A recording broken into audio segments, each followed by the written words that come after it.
mfite impamvu zo kuririmba, numva nuzuye amashimwe, n'ukuri Uwiteka yakoze umurimo yatembesheje. Haleluya, haleluya. Nongeye gushima Imana kubw'uyu mwanya mbonye kugira ngo dusangire nanone ijambo ry'Imana. Muri kumwe na Pastor Dr. Gakwaya Emmanuel. Tugiye kuganira ku iyerekwa rya Yohana dusanga mu Byahishuwe igice cya 4 umurongo wa 11, kavuga ngo Mwami wacu Mana yacu, ukwiriye guhabwa icyubahiro no guhimbazwa n'ubutware koko, kuko ari wowe waremye byose, igituma biriho kandi cyatumye biremwa nuko wabishatse. Amen. Ni wowe hari impamvu idinera guca bugufi, nkaririmba indirimbo zishimwe. Hano turabona ko ari incamake y'ukuntu ibyaremwe byose byo mu ijuru no mu isi bizaramya Imana nk'uko bagombye kwihimbaza, bayiha icyubahiro, bagiha Uwiteka Imana yacu, kuko ari we muremyi wa byose. Imana yacu rero ikwiye guhimbazwa, ikwiye icyubahiro, ikwiye guhimbazwa, ikwiye amashimwe. Kuramya rero bifite umumaro ukomeye udufasha mu buryo bwo guhanga amaso Uwiteka aho kuyahanga ibibazo, uburyo bwo kumenya kamere y'Imana, kugwa neza ko ibyo idukorera byose, kandi bidukingurira ijuru. Haleluya. Bidukingurira ijuru iyo turiho turamya, bidukingurira ijuru. Hano rero ibyo Yohana yabonye ni ibintu dusanga nyine muri kiriya gice cyose, ariko iby'ingenzi ni uko umwuka wera wafashe Yohani umwereka ibintu byinshi bibera mu ijuru. Iyo dusomye muri kiriya gice ku murongo kuva ku wa 9 kugera ku wa 11, usanga ari iby'ibizima bikora. Iyo bigize icyo bikora, noneho n'abakuru nabo bafite ibyo bakora, noneho bose bakavuga nka kiriya gitero twavuga ko ari nka rofure y'indirimbo, kuko urabona ari nka protokole y'ukuntu ibintu bikorerwa mu ijuru, uko ibizima 4 n'abakuru 24 bahimbaza Uwiteka, baramya Imana. Reka dusome twumve naho uko bimeze.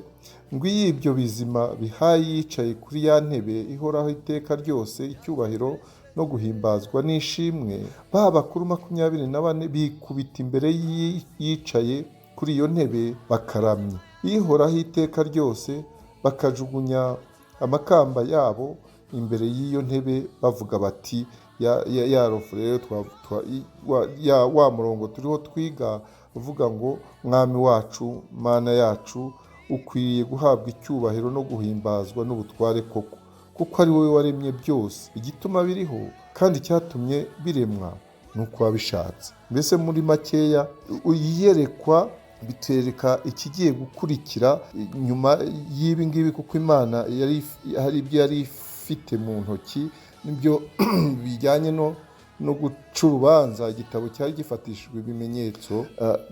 Uyu murongo rero ukatwereka ko Imana ariyo muyobozi, ari we ishobora byose, kandi niyo yaremye byose, yaremye isi, ikarema ijuru, ariko ubu ngubu ikaba yicaye ku ntebe y'icyubahiro kandi ikikijwe n'ibyo yaremye, kandi ibyo yaremye nibyo biriho biyihimbaza, kandi rero yiteguye kuba yacira urubanza isi. Hano tubona ko hari muri iki gice cya 4 tubonamo ibizima 4, bakavuga n'ishusho yabyo kuri uriya murongo wa 7.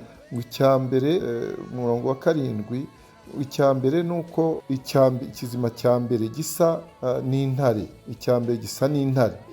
Intare rero ni nkuko tubisaba mu butumwa bwiza bwa Matayo, gishushanya umwami, ni ibishushanyo bya Yesu Kristo kuko Matayo yamwanditse nk'intare, umwami, niyo mpamvu atanga ibisekuruza bya Yesu, akagaragaza ubwami bwe uko buturuka kuri Dawidi. Imana yabwiye ko azahora ubwami bwe buzahora ku ngoma. Icya kabiri cyasaga n'ikimasa. Ikimasa Mariko nawe niko yavuze Yesu nk'umugaragu cyangwa umukozi w'umuhanga, naho Luka yamubonye nk'umwana w'umuntu.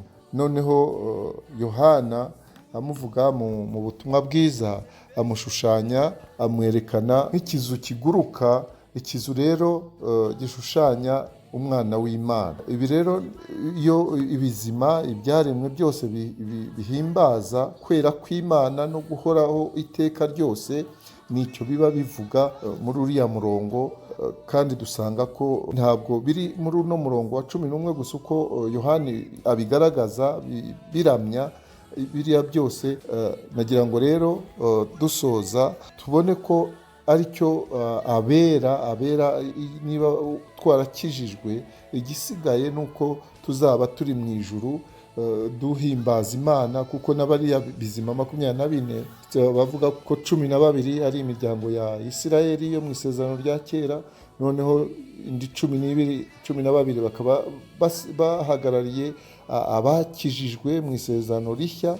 Abo ngabo rero nibo bari imbere y'Imana, abakijijwe cyangwa abo bahagarariye ibyo isezerano rya kera n'isezerano rishya, kugira ngo babe turi iruhande rw'intebe y'Imana nk'abizima 24 bihimbaza Uwiteka muri iriya njyana yabo twumvise nziza, ihimbaza Uwiteka, iha icyubahiro, kuko uko yahoze mbere n'ubu ni kwiri kandi ni kwizahora iteka ryose. Iteka ryose rero tuzahora natwe duhimbaza umwami iteka ryose. Yesu rero ashimwe ku bw'uyu murongo. Twitegure kugira ngo natwe tuzabe turi mu mubare w'Imana, kuko Imana ikwiriye icyubahiro, ikwiriye guhimbazwa, ikwiriye ubutware.